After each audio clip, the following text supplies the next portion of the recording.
कुछ लोग मेरे से बात करते हैं, वो हमेशा ये कहते हैं, कैप्टन साहब आप एक बात के पीछे पड़े हैं, हत्या, मर्डर, बलात्कार। देखिए, मानवता के खिलाफ है। चलो, मैं आज आपको एक अपने गांव के बहुत अच्छे खानदान को, लड़के को उनके बारे में कहता हूँ। एक्चुअल में ही वो अच्छे हैं। दोस्तों, मैं हूँ दांगड़ खाप चौधरी, कैप्टन विनोद कुमार, गांव खेड़ा, जिला बागपत, उत्तर प्रदेश। हमारे गांव में वैसे अक्सर क्या हुआ, आज मेरे पास कहीं से एक फोन आ, कैप्टन साहब आप समाज में बहुत आते जाते हो, कोई लड़का बताओ। आप सब के जहन में बात आती होगी, जाहिर सी बात है, लड़की वाला फोन कर रहा है तो नौकरी वाला चाहिए। आजकल सबको नौकरी वाला चाहिए। मैंने उनको एक परिवार के बारे में बताया, और मैं आज लाइव बोल रहा हूँ, तो ऐसा नहीं कि मैं ऐसे अपनी तरफ से बनावटी बात कर रहा हूँ। बहुत अच्छा लड़का, केवल वो एक अच्छा लड़का ही नहीं, उनके 2-3 भाई हैं, रजिस्टर, सतपाल और मुखिया।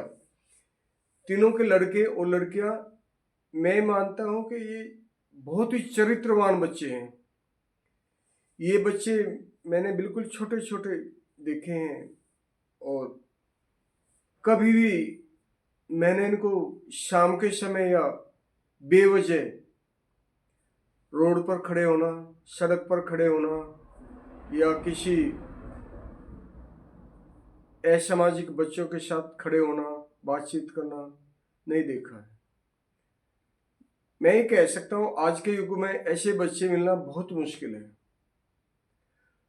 आज के युग में तो क्या हो रहा है, नौकरी लग गई, एक पत्नी सामाजिक है, और पता नहीं कितनी पत्नियां रख रखी हैं। तो लड़के का नाम शायद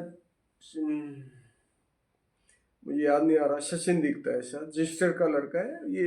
मुझे गलत फहमी थी थोड़ी सी, पुलिस में मैंने बताया, जबकि मुझे पता चला ये जाट रेजिमेंट में है, आर्मी में है, अग्निवीर नहीं है।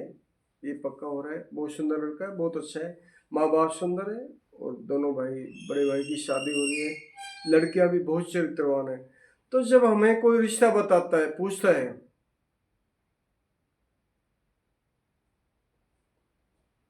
मैं बिल्कुल नहीं लड़की वालों को धोखे में डालूंगा कि यार इसका घर बस जाएगा, इसका करवा दो।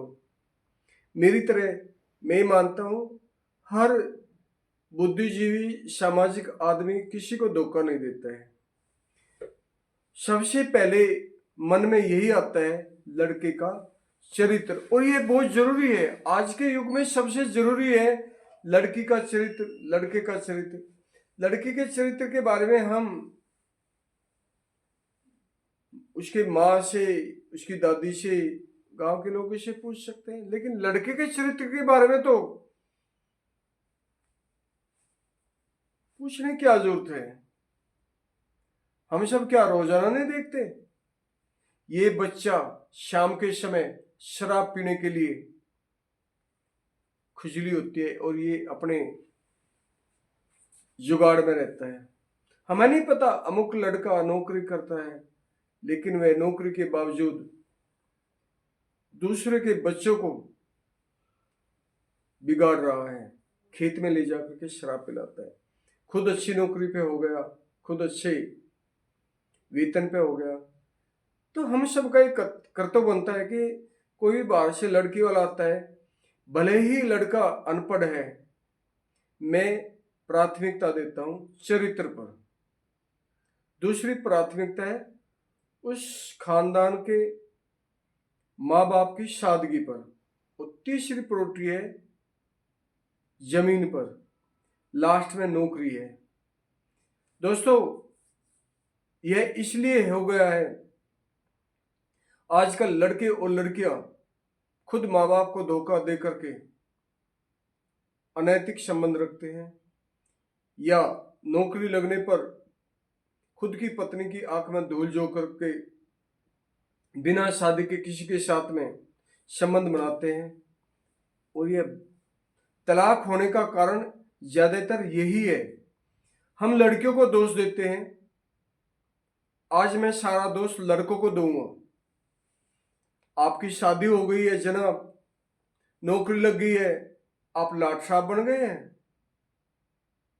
यह नौकरी आपकी 100 वर्ष की नहीं है। यह नौकरी आपकी, अगर फौज में सिपाही हैं तो 17 साल तक है, नायक है तो 22 साल तक है, हवलदार तो 24 तक है, ज्यादा से ज्यादा 26, 30 साल तक, 32 साल तक ऑनरी कैप्टन सूबेदार वगैरह भी बन जाएंगे। और कोई नौकरी है तो 57 साल तक, 58 तक उम्र का, ये तो उम्र है 60 तक। तो ये क्या घमंड है नौकरी करने वाले बच्चों को कि खुद की पत्नी को धोखा देना, खुद के माँ बाप को शर्मसार कर देना। और जब आप अनेकों लड़कियों से और अनेकों महिलाओं से संबंध रखेंगे तो आपका तलाक होना ही है।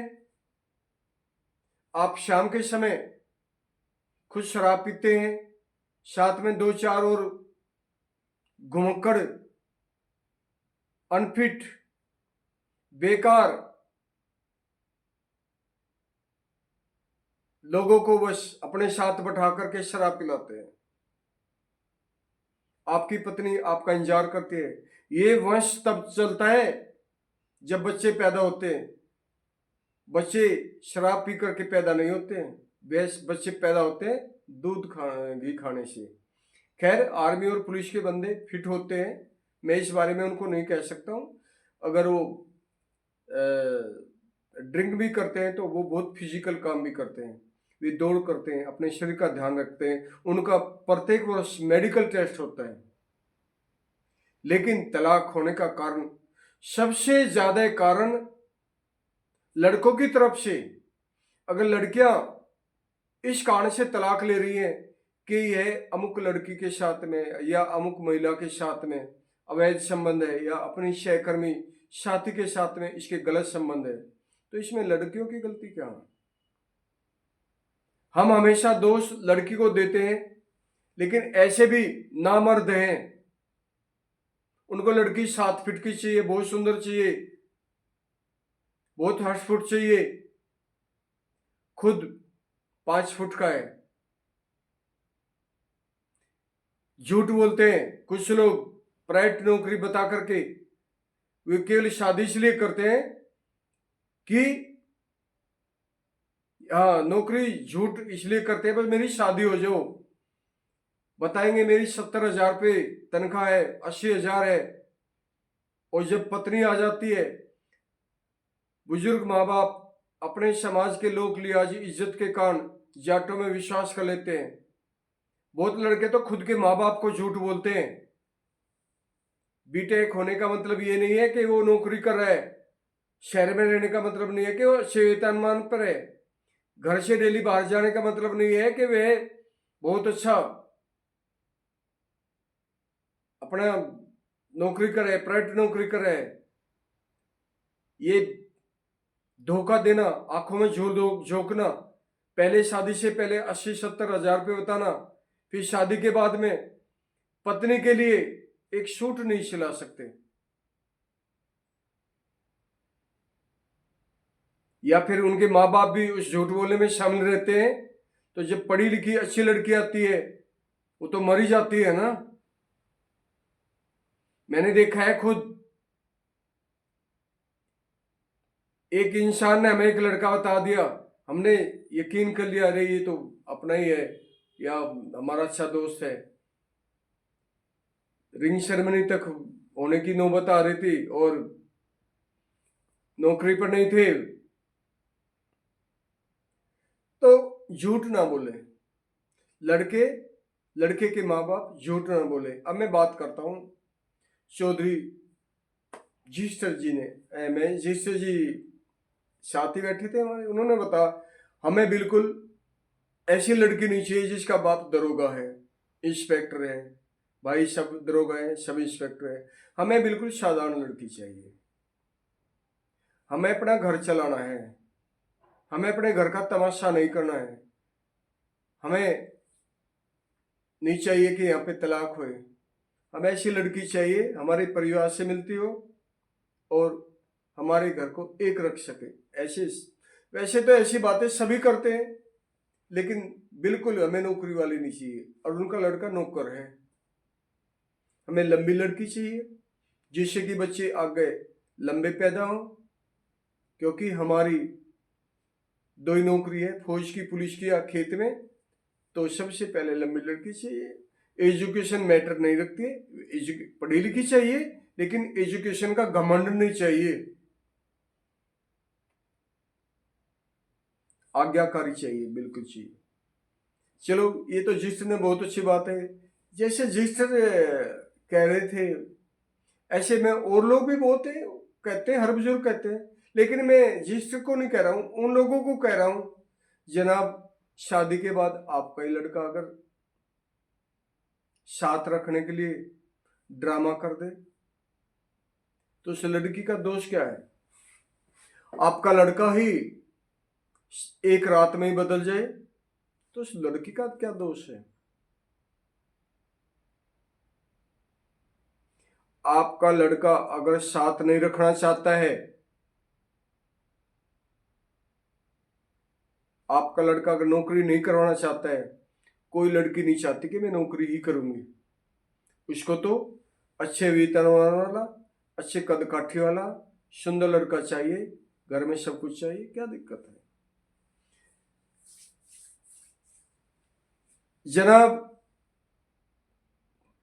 कुछ बातें तो बस आजकल बातें ही रह गई है। अब वो जमाना चला गया है कि कोई कह दे घर का काम करेगी, खेत का काम करेगी, गोबर उठाएगी।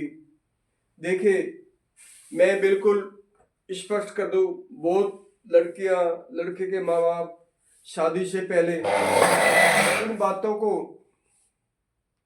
हाँ भर लेंगे, लेकिन आप शादी करते हैं तो ये मान के चलिए कि आने वाली लड़की खेत में काम नहीं करेगी।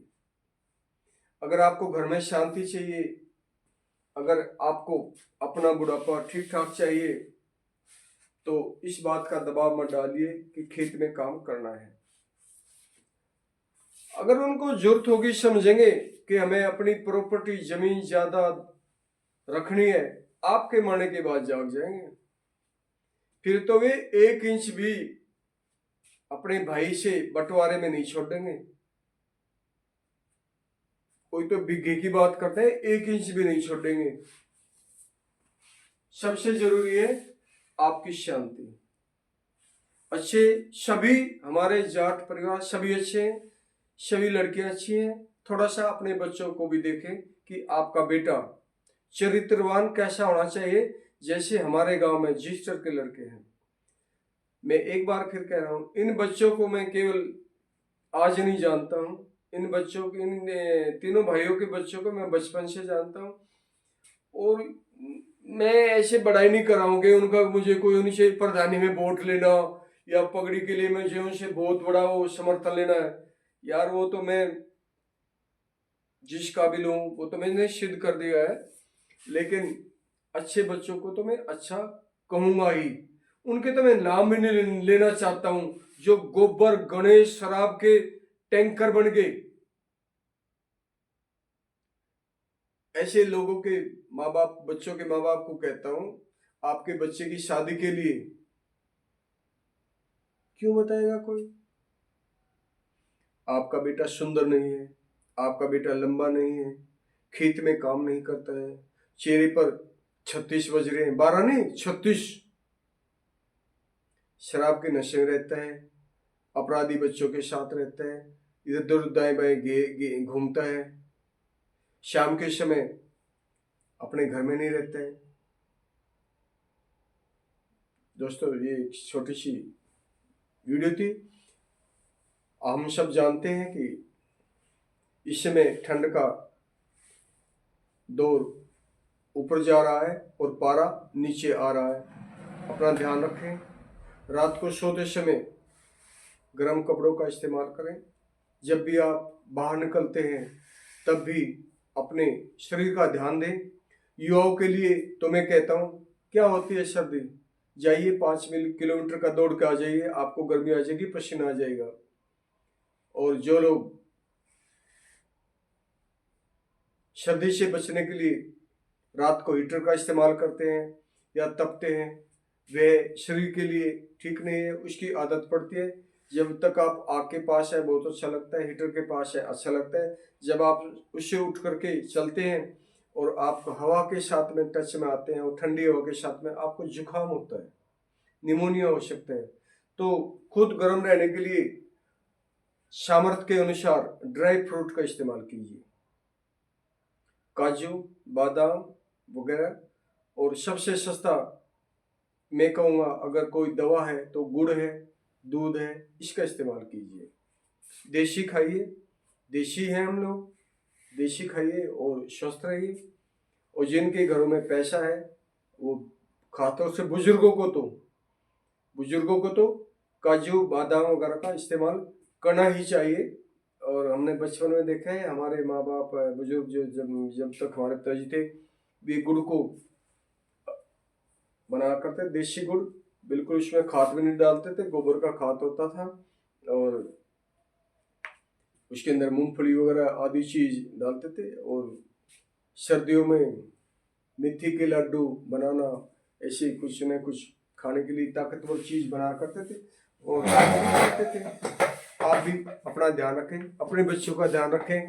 और मैं नौजवान युवाओं से निवेदन करता हूँ, हाथ जोड़कर विनती करता हूँ, नशे से दूर रहें, अपराध प्रवृत्ति के लोगों से दूर रहें।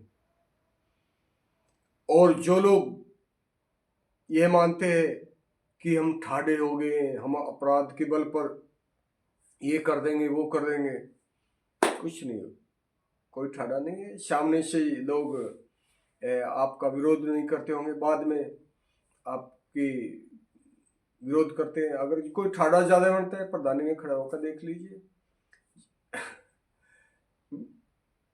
जिला पंचायत में खड़ा होकर देख लीजिए, विधायक में खड़ा होकर देख लीजिए, और चलो कोई बात, सांसद में खड़ा होकर देख लीजिए, कितने लोग डर की वजह से वोट देते हैं।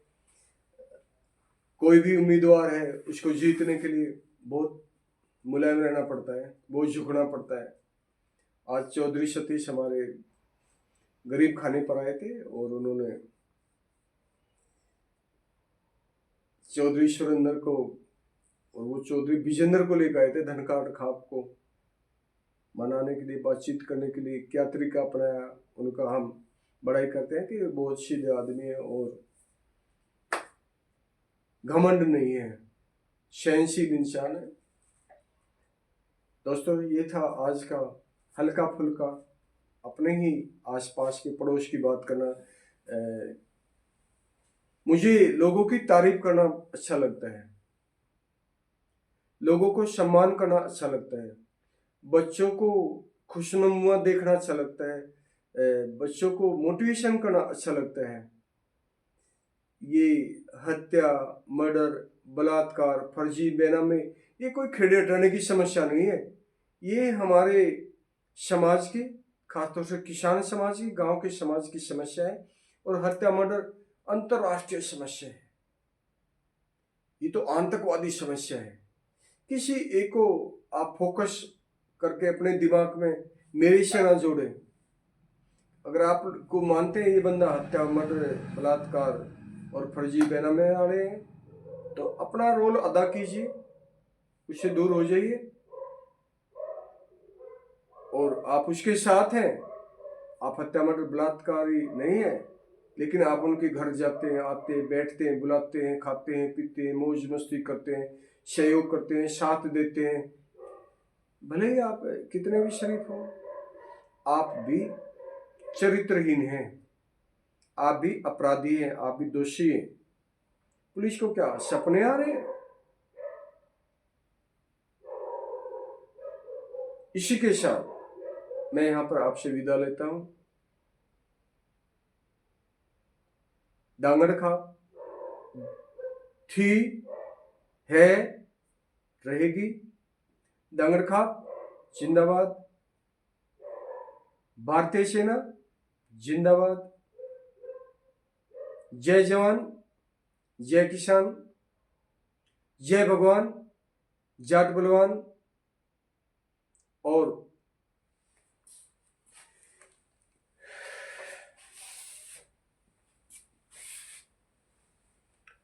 खुश रहिए, स्वस्थ रहिए, सर्दी से बचिए। नमस्कार, जय हिंद।